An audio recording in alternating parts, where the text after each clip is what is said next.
Be authentically you. 'Cause now is your season to live out your reason. Just be you.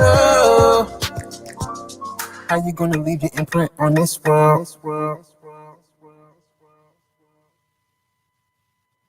Welcome to another episode, another show of the Authentically You Imprint Talk Show. Welcome, everybody. Welcome, everybody. welcome. So glad to have you. Yes. So glad you joined us. Man, I'm telling you, it has been amazing. Things are coming out. This COVID, I'm telling you, is a wonderful thing. The days are beautiful. Yes. And God has been good to us because here we are.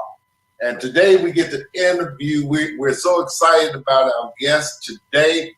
I believe you're just going to love our guest today. Absolutely. Yeah. The thing that I love so much about what we do here on the Imprint Show is that we find people, we know people that are out there in their communities, in their neighborhoods, doing some fantastic things. They're getting it done. Straight up. I'm telling you, these people are doing stuff on 100, and they're doing multiple things, and they are impacting people's lives. And these are the type of people that we at the Imprint Show want to spotlight. And that's what our endeavors are, because we really want you to see some of the wonderful things that people are out there doing.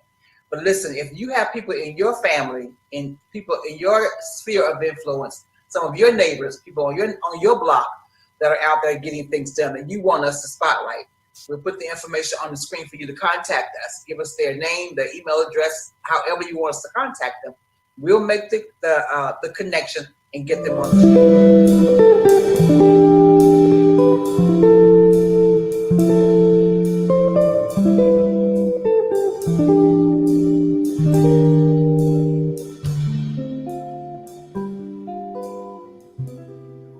Maybe it be you. It could very well be you. It could be you that we spotlight. If you're doing something amazing, but absolutely, I tell you, when we get to the guests that we have, I mean, you really got to be doing some major stuff to top the things that this woman is doing with her great husband beside her. Absolutely, working with her. We want to introduce to you some good friend of ours, Cindy and Taboo. They Taboo, but we call him Taboo Hall.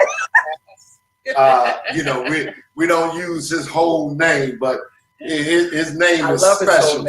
But we call him Taboo, and he's a great friend, great guy. Absolutely. Stand beside his woman, and absolutely, a lot of times, we see women out there doing things, and most of the time they having issues because a partner doesn't totally agree with what they're doing. But it's not in this case. Not in this case. Yeah. These two guys work together, and they work good. Pushes this lady to the brink of her greatness. And that's really important. It really is important. It really is. So we want to introduce to you Cindy and Taboo Hall. Thank you. Welcome to the show. Welcome. Thank you for having us. Thank you. Hey, listen, we're honored that y'all will come. Before we get into this, we got to tell y'all how we met this great couple. We met this great couple on a away trip. Yes. In Jamaica. In Jamaica, man, where there's no problems, only situations. Only circumstances. But we met this couple, and we were there with a bunch of couples, and come to find out that my wife and Taboo share a birthday. Yes. They share a birthday. So, once we found it out, I mean, things been kicking. We've been sitting back talking. We talked in Jamaica. We had a great time in Jamaica.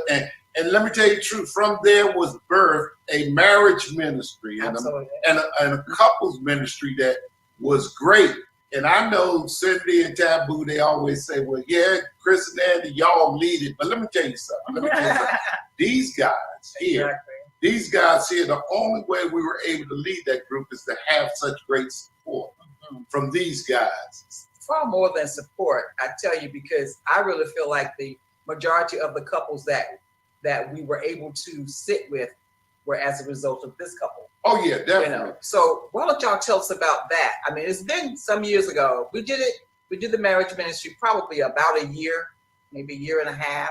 But there was a lot of impact, I think, from that marriage ministry. Absolutely. And thank you, Andy and Chris, for the introduction, and definitely the foundation of this beautiful relationship that the four of us have, and as well as our families have met in different capacities. But being married is a beautiful thing, but it takes a lot of hard work. It takes a lot of commitment and dedication. And when you have people that have experience, that has done what you are trying to do, or trying to go where you're trying to go in your marriage, and you meet couples like yourself who share those experiences, who pray for couples, who want to advise and share even the things that you know are going to try to interfere, and where the enemy will try to break that union. And to have a couple like Andy and Chris, to have mentors like you in our life has been instrumental. It has gifted us the opportunity to share even the knowledge and the experiences that you have poured into us, to younger couples and to couples that we've seen get married. This month will mark 20 years since we started dating, and we've been married 17 years. And we're grateful for all of the experiences, good, bad, and ugly, so that we can help other couples learn how to pray their way through some of those difficult things, and to enjoy and treasure all of the beautiful memories and moments like we've had over the last 17 years. Some of those times that we spent with Andy and Chris have been great times, and some of them have been sad and difficult times, but we have managed to all find the joy, and of course to honor God during those times. And so we are very thankful. We're thankful for every platform that we've been able to share with you all, and definitely we are grateful to have mentors like you in our life. Great. Awesome. That's great. But she also have a great guy sitting beside her. Absolutely.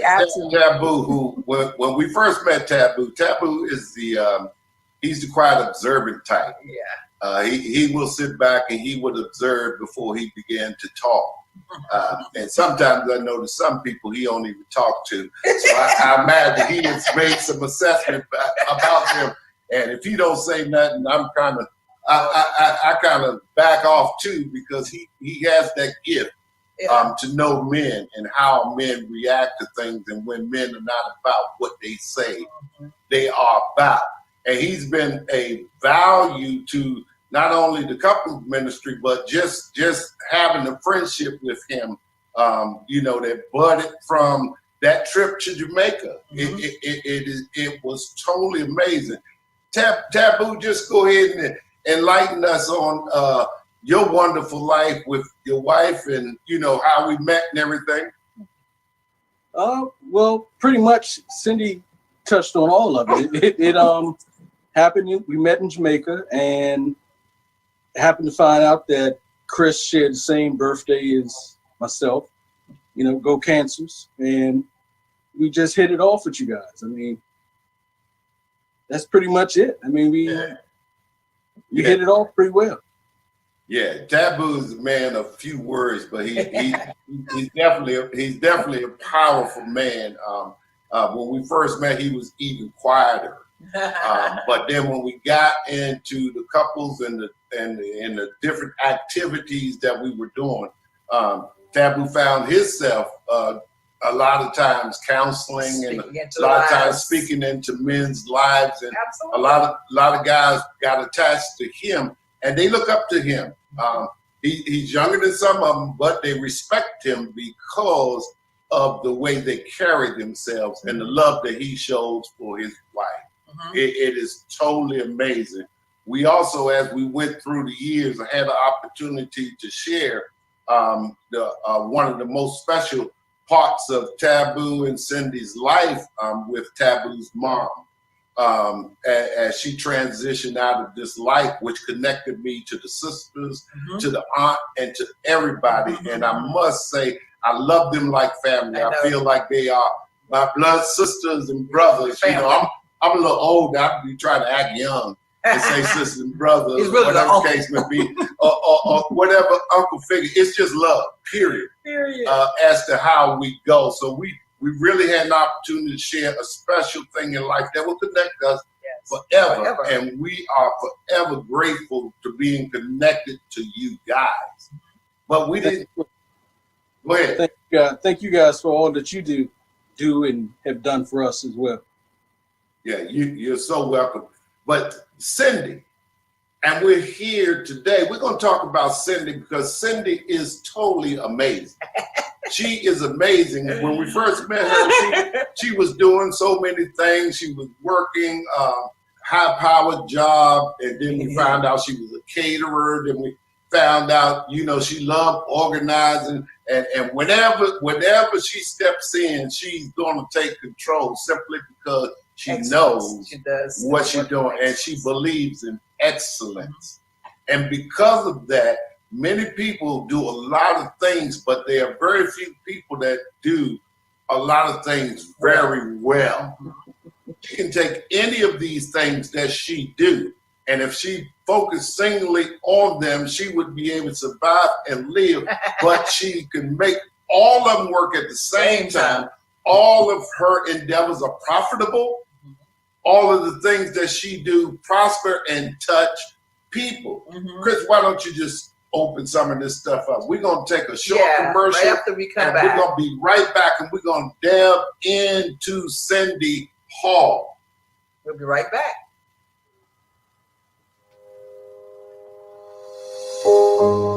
What is it that inspires passion?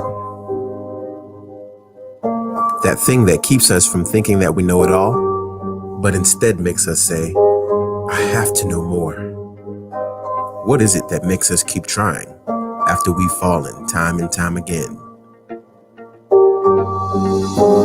It's the thing that makes us smile after we finally figured it out. When what used to be difficult is now second nature. It's the joy of knowing our hard work was not in vain, but instead has made us better as people. It's the beauty of learning. Yeah, welcome back. Welcome back. Listen, we're here with Cindy. Chris, why don't you just open up and let's just start in on see how much of this stuff we can get in before we have to move to a second interview. Yeah, I know. I really want to first let's talk about the work that you're doing with the Columbia Heights Village Tenants Association. Let's start there. How did you get involved with this association? So you talked about the many things that I have done as an entrepreneur, and that I continue to endeavor in as a business owner. It all started with chicken. A lot of things in life, good things in life, start with fried chicken. So I am the owner of a Simply Splendid event catering company, which birthed from actually was the wedding gift of this beautiful union that I have with Taboo. And I always loved cooking, always aspired to be an entrepreneur. And like a lot of other small business owners, I started with cooking meals and preparing for friends' parties and baby showers out of my home. And I wanted to take my business to the next level, be able to be a licensed caterer and to cater weddings in large venues. And that catering company afforded me the opportunity to cater an event where it all started. A lot of my life started, actually. I actually lived in Columbia Heights Village. My mother moved into that development over 40 years ago as a single mom.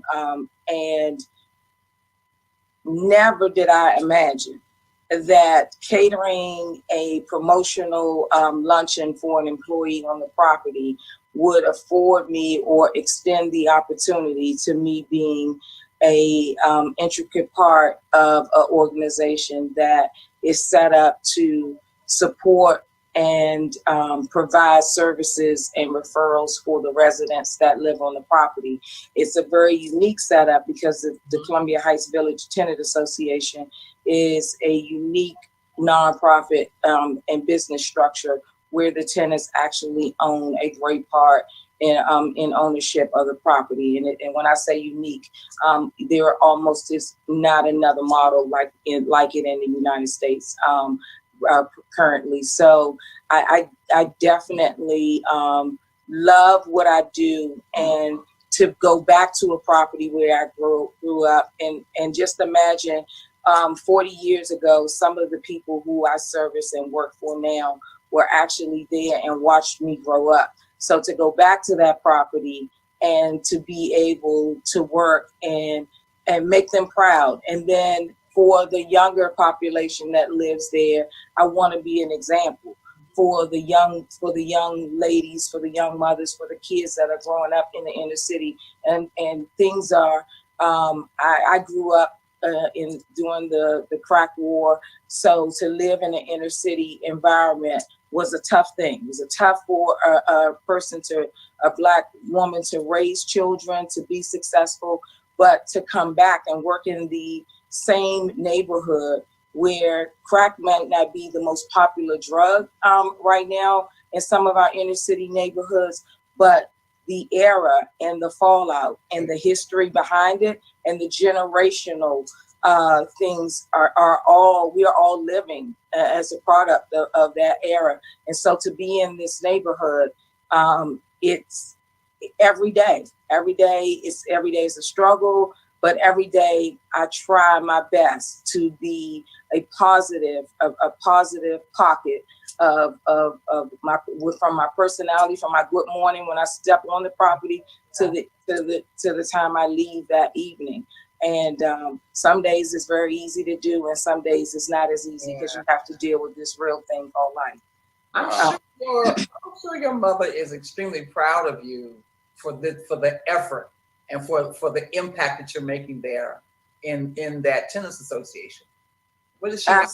Absolutely. She was just as surprised as I was that I would be working back, and not just in Columbia Heights, but in the nonprofit arena.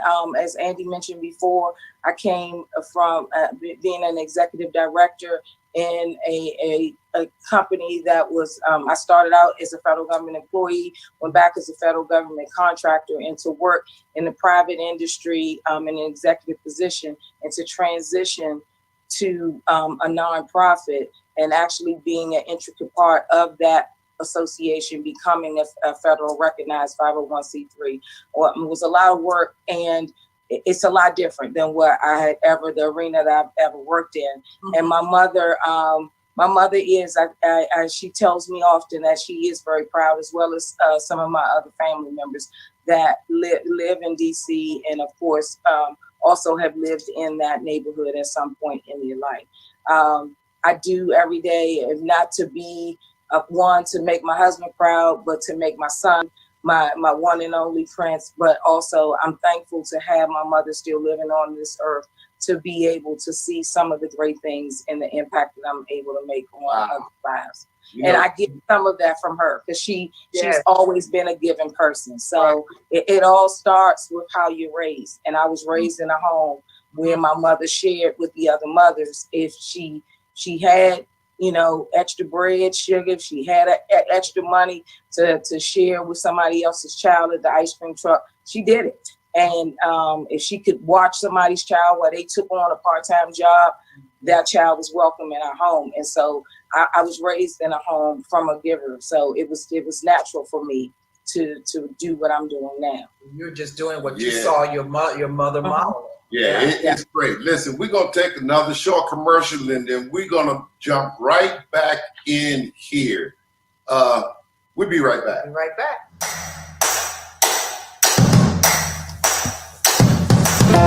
It's exciting. It's zesty. Purify and protect with our new lemon head-to-toe routine. The subtle, crisp fragrance instantly makes you feel clean.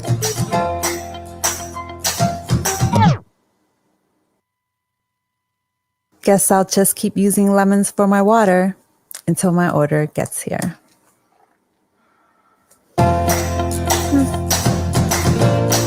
Our new lemon range is available now. Welcome back. Listen, when you talked about Miss Rose, your mom, she's special. So, you know, us knowing you, it's so easy for us to know where you get it from. Yes. You know, I spent a lot of time with your mom when I spent a lot of time with Taboo's mom together. So it was a pleasure to see how two families blend together. And one mom calls her daughter, the other mom called her husband the son. And, you know, they just get along. It was wonderful to know. So we can just orient our listening audience to where we're talking about. We're talking about Washington, D.C., the nation's capital. Absolutely. Washington, D.C., the capital of the United States of America. Here we are, and this woman came from an area in Washington, D.C. that was inundated in the 80s and the 90s with crack cocaine. It went down and it was taking the city. Our whole city, you would not believe that in the nation's capital, how bad it was and how bad it was amongst the African American community.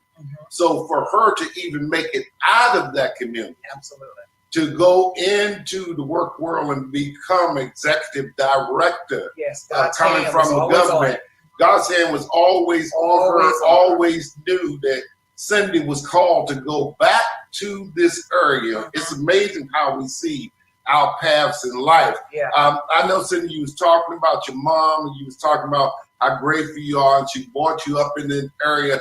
But just go back to Columbia Heights and tell us what it was like when you came in and how your part, how special, a caterer. Now, when I say caterer, I'm not talking about no slouch. Caterer. Cindy has she has catered major events for government, for singers. I know for sure for Anthony Brown. I can't call all the other names because I don't know all, but I do know that she has done major stuff. So we're not talking no little stuff, but this woman who could just make a living off of catering. Yes. Or who was making, tremendous money off of being executive director, decided that she was going to go to a nonprofit organization. Amazing journey. From her catering, which she still do. She stepped in and went to this place. Cindy, tell us how you fit, how God fitted your uniqueness into the situation. Yes. Beautiful. So, and thank you, Andy, for making this interview so easy, because it definitely was ushered in by with my work. I grew up definitely believing to follow the steps that are ordered and to start out catering at a property where I grew up. And then I started out originally volunteering. So originally, when I first got before this position was announced for me to even apply for, I started out volunteering, and that because I was working my businesses just to help the association's president, as him and the board was setting up the organization to be federally recognized as a 501c3, to assist the residents in understanding what it means to exercise your TOPA rights and to take part in the ownership.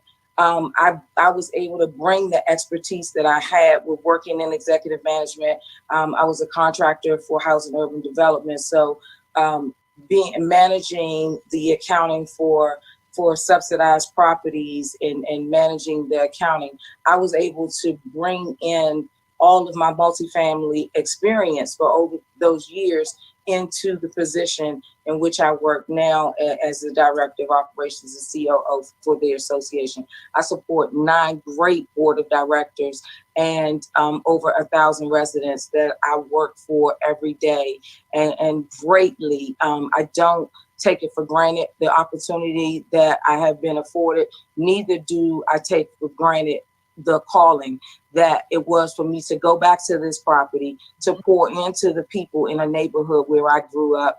And I apologize for not mentioning, for those who are watching this from all over the world that may not know where this place is, but DC is divided into 8 wards, and Columbia Heights Village is in Ward 1, Northwest Washington. I affectionately grew up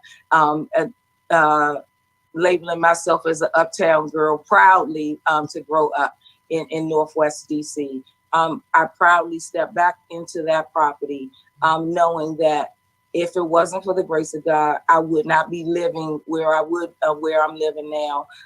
And I hold myself high, and the accountability to be there, and to, like I said before, for the women and men that watched me grow up and leave that property when I was 18 years old to come back. I hold myself in high regard, to make them proud, and to do everything that I can do to make them have a safer, a more pleasant, and an enjoyable life. And for the ones that are there and aspiring to move on, to be a homeowner, or to move themselves and their children to another place, I'm there to support them in their efforts as well. With implementing programs on the property, we did a full summer camp with health and wellness and sports, with the Worker Don't Eat organization. Prior to COVID, of course, our last camp was the winter break of 2020. Right before everything closed down, we had an amazing winter camp with the kids. Again, we promote wellness for our small kids to seniors, wellness programs, awesome burial assistance to help the residents that, of course, are in time of need during the death of a resident that passes away or transitions on the property. And then the beauty of my position that expanded when I wanted to bring more resources. I wanted to start applying for grants and help the board go a little bit further with extending resources and, of course, funds to the residents. And in the federal and the government arena and large organizations, a lot of them did not want to put money into just one population of people, where they were okay with providing those funds and resources to the community. But to expand on that is where I became one of the lead organizers for a mutual aid movement, which is MAM DC. And MAM DC during COVID was one of the intricate parts of assisting the residents, not just in Columbia Heights Village, but in Ward 1, and that expanded to the entire DMV. So at one point when the government shut down, we had to figure out collectively how our mutual aid efforts, how other nonprofits and we're going to get together in the city and take care of our people. We were raised to stick together, and the United States does a good job with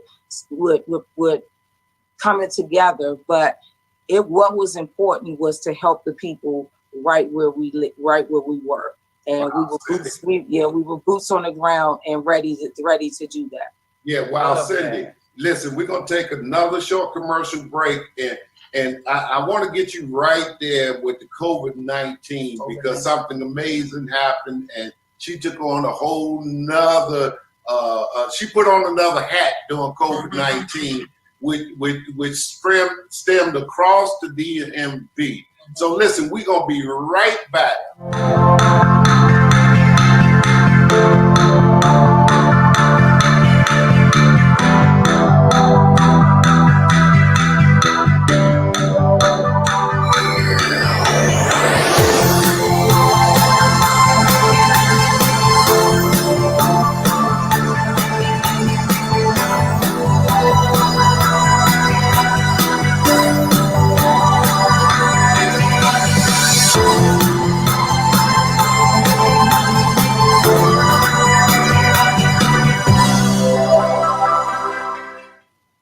Hey, listen, welcome back. We're right back. Cindy, you mentioned the COVID-19 and how the government shut down and how things just stopped. But that didn't stop you. I mean, it got you more excited to the fact that it was almost Cindy saying like, well, the government shut down. Well, we're going to become the government for you. We're going to make this thing happen. We're going to make sure that you eat regardless of what's going on. Tell us about what happened during COVID-19 and what inspired you to do what you did. So right around the third week of March, part of my position, I meet with the mayor staff, the council member staff on a regular basis, almost weekly. And as I started to receive emails and messages about the Office of Aging and some of the other intricate agencies that support our community and the property so heavily, because of the spread of the virus, they made executive decisions to start shutting down branches of the government. And this started trickling down to very small local pieces of the government, which also affected contractors and programs that support our underserved. And if not, we've learned nothing else. The underserved, the citizens that are living below poverty level, and they were living below poverty level prior to COVID. Our residents who have been a victim of racial injustice prior to George Floyd, we had the opportunity to step in to, like Andy said, somebody had to feed the people. And we didn't just think about the people that were living on our property, living in an adjacent senior community, living on 16th Street at the Woodner, or living in Ward 8.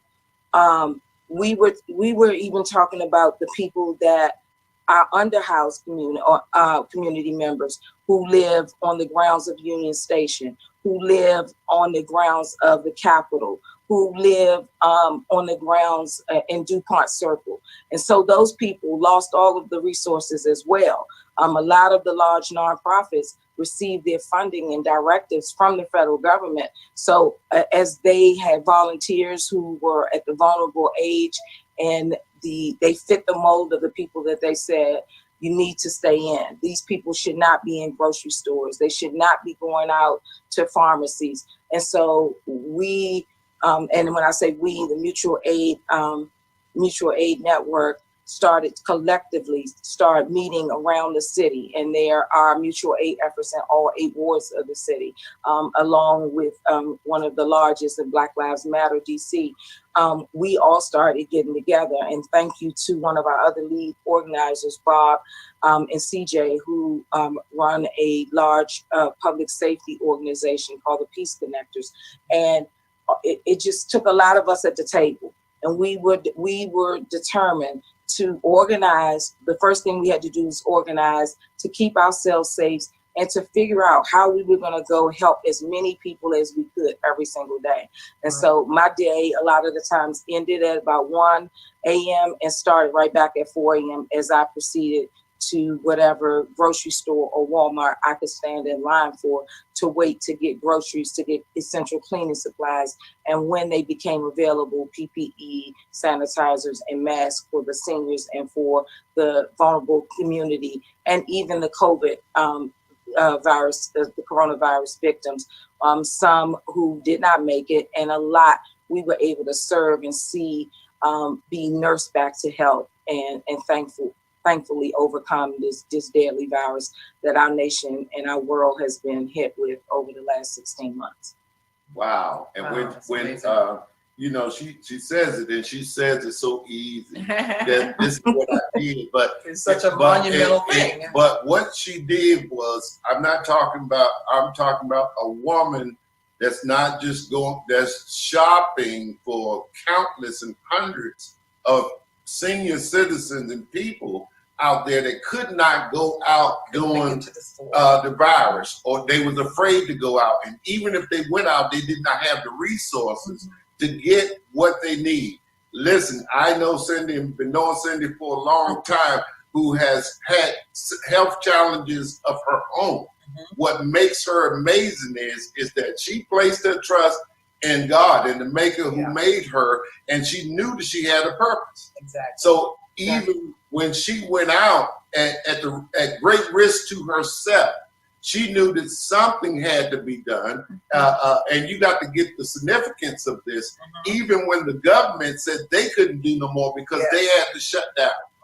Listen, y'all need to know that there were people out there that did amazing things through this, and it was during the Black Lives Movement in Washington D.C. when there was a lot of stuff going on. George Floyd lost his life, and the city went crazy.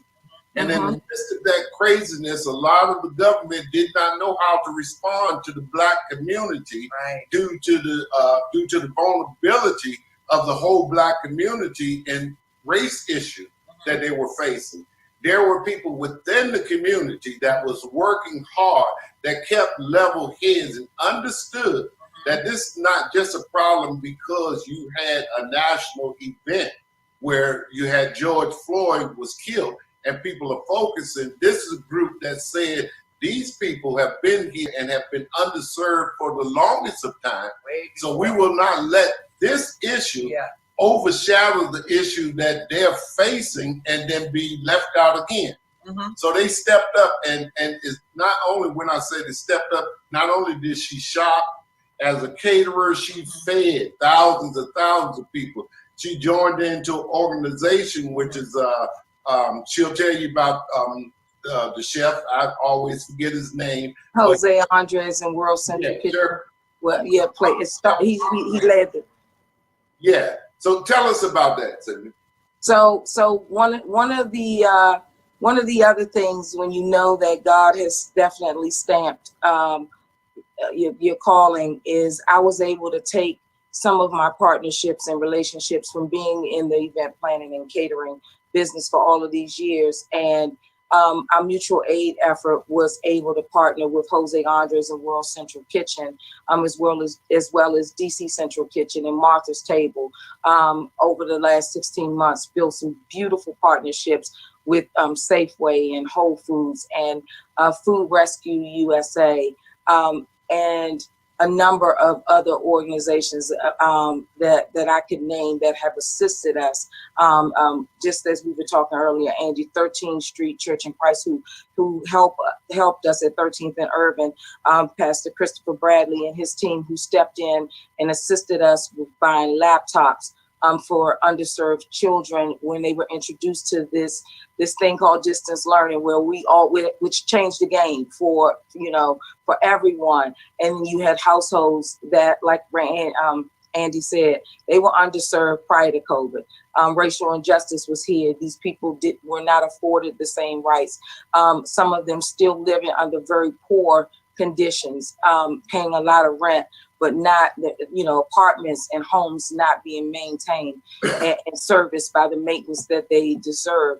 And so we had to step in and do something. And with these beautiful partnerships, like World Central Kitchen and Jose, his wonderful team all over the city, even our local council member staff, they weren't working every day, but they were on the phones trying to see what we could do to serve. And then, as I mentioned before, I worked for 9 great board members who supported every effort and everything that I was doing to go out here. And speaking of the George Floyd and the riots, and when DC was being set on fire, and protesting was necessary by all means, but it was a major distraction for a lot of other causes and movements that had already started around the nation. And one of the things from those riots, our local riots, is that a lot of our large chains and stores and grocery stores decided to change their hours without notice for protection of the building, protection of rioters and looters. And so that stopped a lot of the work that I was out there, and the volunteers, over 100 and something volunteers that we had, were trying to go out and shop to feed all of these people every day. And so we had to change our movement. We had to change our strategy, change our shopping strategy, increase our volunteer communication. And again, we had well over 150 volunteers at that time who would get off of Zoom and telework and then go out and deliver food to assist. We would pack the food. we would go to Nat Stadium and pick up meals, and they would drive them to people's homes and drop at their doorstep. We had COVID, people that were suffering with the virus all over the city. Paul and I remember one night we went to a halfway house in a women's shelter where they had ran out of toilet paper like 1 o'clock in the morning, and we went to Ward 8 to drop off that house manager all of the cleaning supplies we could get to last them for days until the stores were able to get on board and open back up. So there's countless things, and not to pat any myself or any of our volunteers, because they all did it from the heart. But there, for people to know, one, we are not a mutual aid effort that just respond to COVID. We're still doing this every day. I just did one of my dreams come true was the second week of our free outdoor pantry. And so it's a grocery experience for people to come who need cleaning supplies, who need food. And so after our residents at Columbia Heights Village are able to take part in that, we are able to open that up to the community on Thursday afternoons. And this week I get to partner with another great organization who helped us with protection and rolled up their sleeves, was Murder Free DC, which are some great lead violence interrupters in Washington, DC. So we're partnering with them, going into another neighborhood where I think we'll be in Ward 5, we'll be at Tyler House, we'll be in North Capitol, we'll be serving the residents of Surson Quarter, and bringing that experience on the road is people say, and like Andy says, Cindy, some people think I'm crazy to even think of. He's like, well, we're still in COVID, and I don't know if you can do that. Of course we can. Of course we can. I'm going to use my experience. I'm going to use my creativity. My creativity also adds to the craziness sometimes, because I believe anything is possible. So some of the people that work with me and the volunteers that we get to work with sometimes say, Ms. Hall, I'm not sure how we're going to do it, but we trust you. If you come up with the idea, we'll help you execute it. Right. So, and sometimes I have fun. I'm not just out here doing it and can say that I'm miserable or I'm tired. I actually love to meet new people. I love to help the people, and the beauty is the babies. There's a lot of people living that are underserved, that are experiencing the unjust that has, that they have been a victim of. And the ones that suffer the most are the children that were born in generations that suffer from this. So any way that we can help, any way that I can help, any way, I've like we've talked about the great guy that I'm married to, him and Mark Anthony have been out there at night. Mark Anthony has drove the U-Haul to Noma, to tent cities around, and like Mom, you cannot go out at 12 o'clock at night and pass out masks and water. I even had my godchildren out at night, and my husband has done the same thing. Taboo has been out to Costco with Paul and I on Sundays. We'll be shopping for, again, for food for the seniors and for single moms that are home teaching their kids. And, you need extra SpaghettiOs and cereal and milk when you have 3 and 4 kids that are home all day long. And and so, Andy, just to swing over to that, one of my other great partners is Capital Area Food Bank, where I was able to partner with and start and become a certified site to provide the DCPS school lunches. And with that partnership alone, we have been able to produce, serve, and deliver over 81,000 meals just during the COVID, and just while schools were closed in DC. So again, it's a lot of work to be out here. I welcome anybody looking. If you want to volunteer, if you want to know how you can help by donating. Some people, we've had a GoFundMe for probably about 18 months now.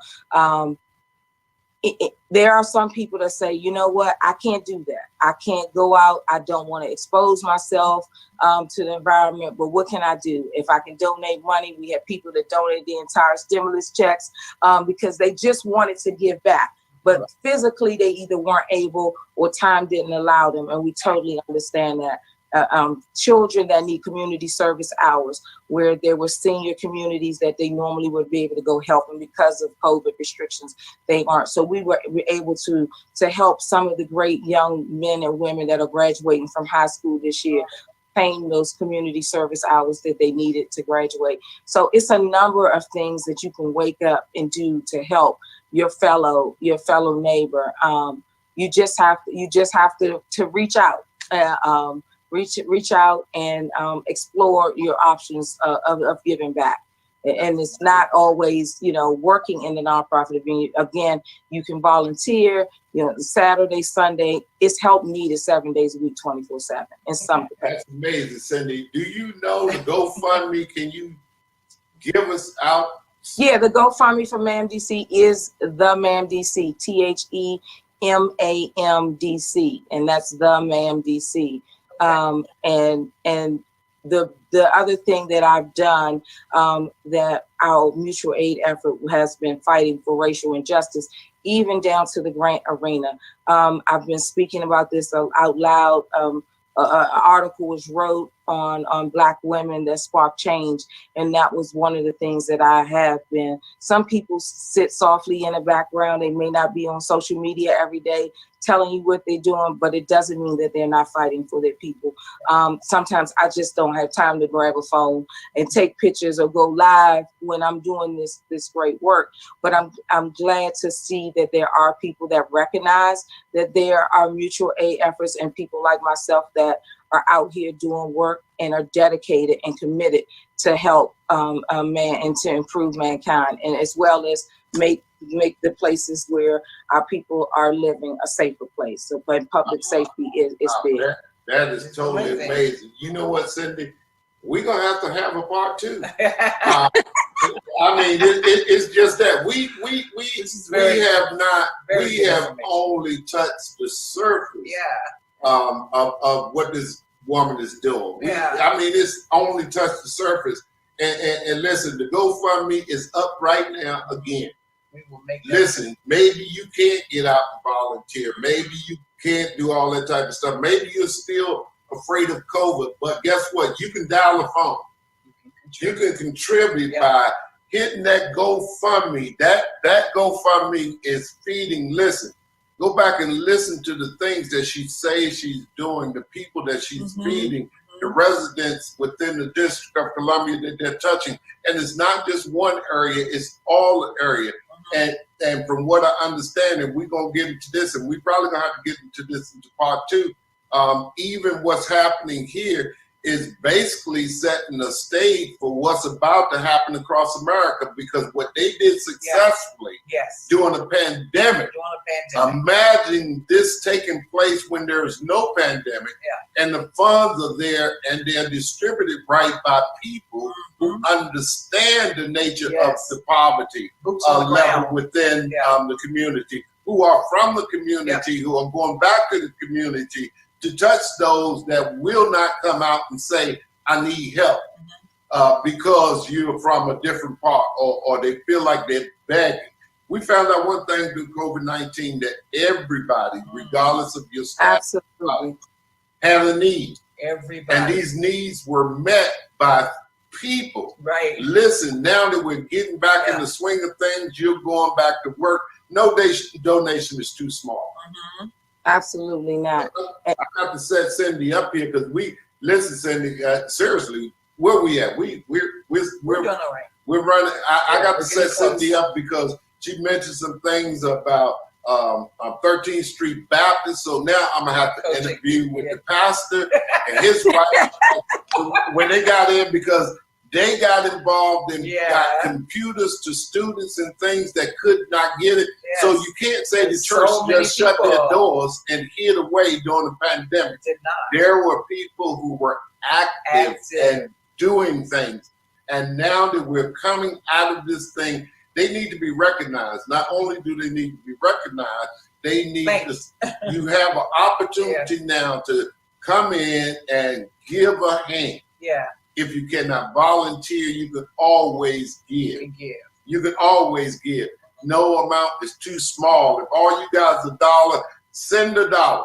And to your Venmo, Cash App, and PayPal $1. You most certainly can. yeah. And so, Chris, I have that. I'll have that for her to share as well, because some people are they don't like the politics behind the GoFundMe platform. Right. But we have Venmo, Cash App, and PayPal. And the MAMDC, the work that we're doing, we have a website, www.themamdc.com. My work in CHVTA is for the residents of Columbia Heights Village. Some of them might see this that don't even know the great work we're doing on their property or in their community. We try our best to share as much as we can. So if there are any that are living in Columbia Heights that want to reach out to me, definitely, they're going to put my phone numbers to reach me. MAMDC has a 24-hour hotline. And again, COVID unpeeled a lot of layers, but we're definitely here much longer. We've helped residents. We've helped a mom of 4 move out of a horrible domestic violence situation. So one of our partners that provided moving services for that.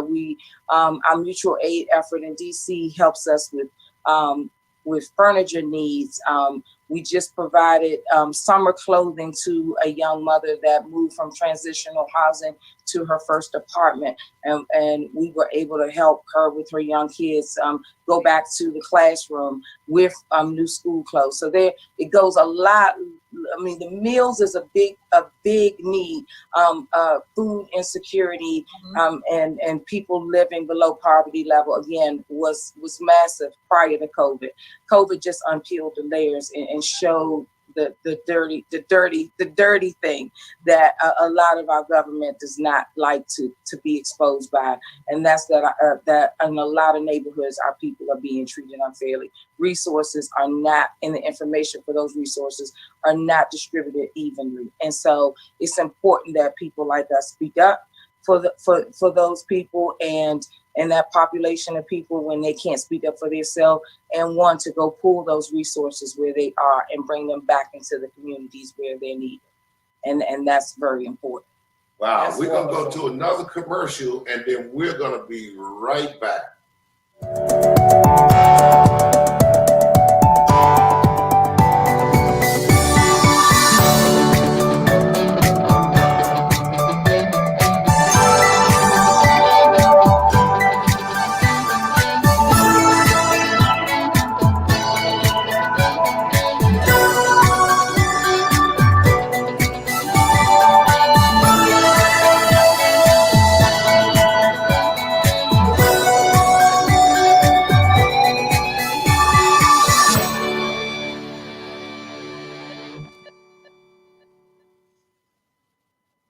Hey, here we are. Welcome back. Welcome back. You have given us so much great information, so many wonderful things. I was sitting here taking notes at questions I was going to ask you when I could get in. And you answered each one of my questions before I had an opportunity to ask them. So I absolutely love how you embody what you're doing. You know, this is not just Right. a job. This is not just a stepping stone for you to get someplace else. This is who you are, and the way that you speak about it lets everyone know that what you are doing comes from a deep place in you. It comes from something that was stamped on your DNA before the foundation of the world. It was something stamped on you while you were in your mother's womb. This had to be. This is the sovereign act of God that Right. He, throughout your life, He was setting you up for today and what you're doing right now. All of the positions you've held up until now prepare you to be able to be an excellent servant to the communities that you serve. And that's what you are. You are a servant.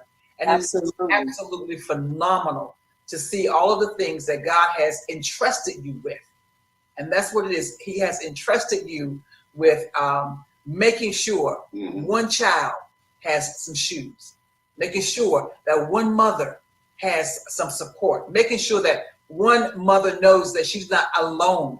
And those are monumental things. And so, our prayer for you is that God will continue to protect you, that He will continue to use, He will continue to pull out the great gift of you and pour you out even the more to the communities that He has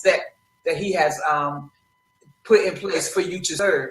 but that in doing that, he will also continue to regenerate you and to energize you and to heal and keep you healthy and to provide opportunities for you to take a vacation, go someplace and get some rest. So the old adage I'm finding in talking to Cindy is true. Yes. I mean, it is definitely true. So when they said, if you find something you love to do, you never do that, and you'll never have to work another day in your life.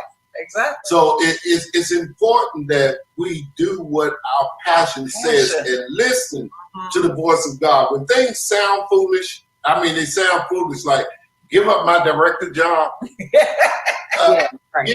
Give up catering every day when I can cater. When I can get the clientele and I can cater and my catering business can survive. Yeah. Instead of that, you say Cindy has said no, especially due to COVID-19. She has given up her space, her office space, her catering environment to other smaller caterers. Yes. Who in other words, would not have survived COVID-19. Not only did she give up the space for them to use, she gave them contracts. Gave them business. And gave them business that she could have took and say, well, I'm going to take it all myself and I'm going to do this all myself. But she didn't do that. She opened up the doors for others who were coming along so that they can make it. That's what it takes for us to make it in this world. And another thing that impressed me about what has happened, what I've heard, what I've witnessed is, when the federal government shuts down and says we can no longer take care of you or give you resources or give you food or whatever. The thing that so impressed me is that, what you have done, Cindy, and what others have done is taken what we have, what was in your hand. Mm-hmm. You have taken what God placed in your hand, and said, well, I will make sure that at whatever cost it is to me and however I need to do this, I'll make sure that those that are within my sphere of influence are fed, clothed, and housed. Absolutely. And it's a beautiful thing. And I wish that I said, but what I'm seeing here is that even though we've all experienced in this country that our government could be put on its knees. And resources could dry up in an instance because of an unknown, unseen thing. Yeah, absolutely. But then what Cindy has revealed to us is that although the government is shut down, the hand of God never stops. Absolutely. In the midst of what the government cannot do, the hand of God with a willing servant, with one who's willing to give over and hear the voice inside of her when God say go, she's willing to go. And then that means the hand of God was moving out through the whole time that the government was shut down.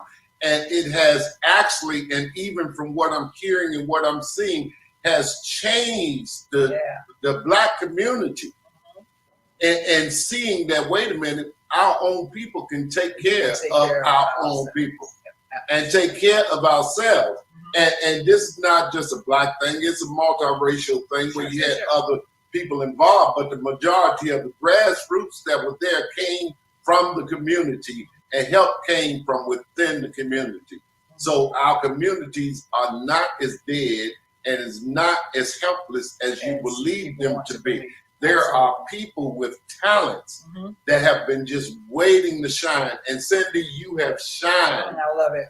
Oh, like, I mean, you not only shine, you like beam, boom, like the sun out of nowhere and brought this. Came all the way to life. Yeah, so, and again, when I say we're still only touching surface stuff with this woman, just look at what she's wearing. Not only that, we didn't even talk about that. Cindy. Oh, we didn't talk about chosen fashion, but again, another one of God's stamps. But we will on part two. She has her own line of clothing. She is also a designer. Yeah. With chosen fashion, as you heard. So, and again, we're gonna have to get back to this because we done ran this thing to the point of being out of time. So, which means I'm so glad we have connected, Cindy, because this is definitely a part two. Yes. So as soon as your schedule allows, we will go back and we will We take have to. the second interview. We also thank Cindy so much because we're setting up interviews with other people within her organization at this time, work that she's worked with side by side and that are doing amazing things. Yes. You guys Yes. got to tune in when we get back with this. But thank you so much, Cindy. Yes. We'll give you the parting words, Cindy. Thank you. Thank you. Andy said it best, and I'm sure he didn't create that phrase. So many others had used it, but when God says go, you must go. And I listened. That's the way we should close it. He said go, and I took off. All right. And haven't stopped, unfortunately. With you and Taboo. Yes. Thank y'all so much. Yes, and thank you to my first part of my interview, but none of this, of course, God is the head of our life. But if you don't have a good partner, I got an awesome mate. I was sent an awesome mate, and he supports me 100%.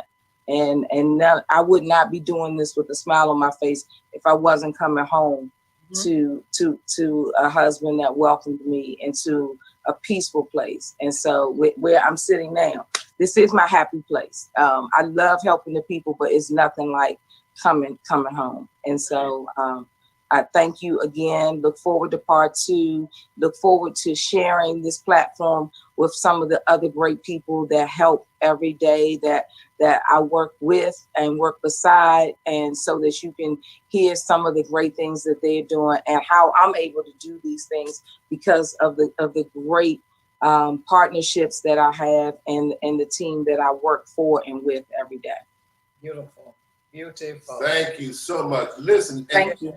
Thank you guys for joining us. Listen, I hope that someone was encouraged. You can't help but be encouraged to listen to some of the things that Cindy has done.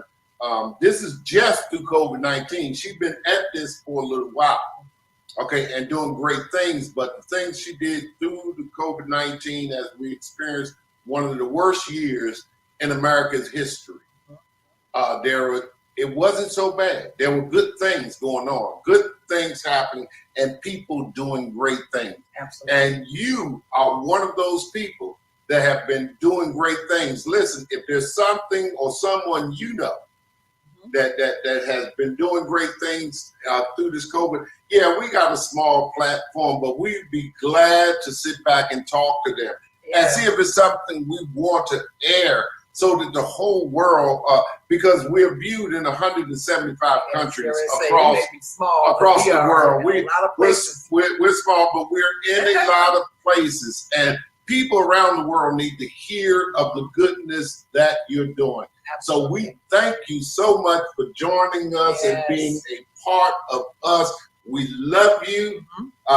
Cindy, Taboo, we love you. We love you back. Love you always. And so thank y'all. Thank you for joining us. Yes, and as I close, the question on the table is, how will you leave your imprint on the world? We'll see you next week. Bye-bye. Bye-bye.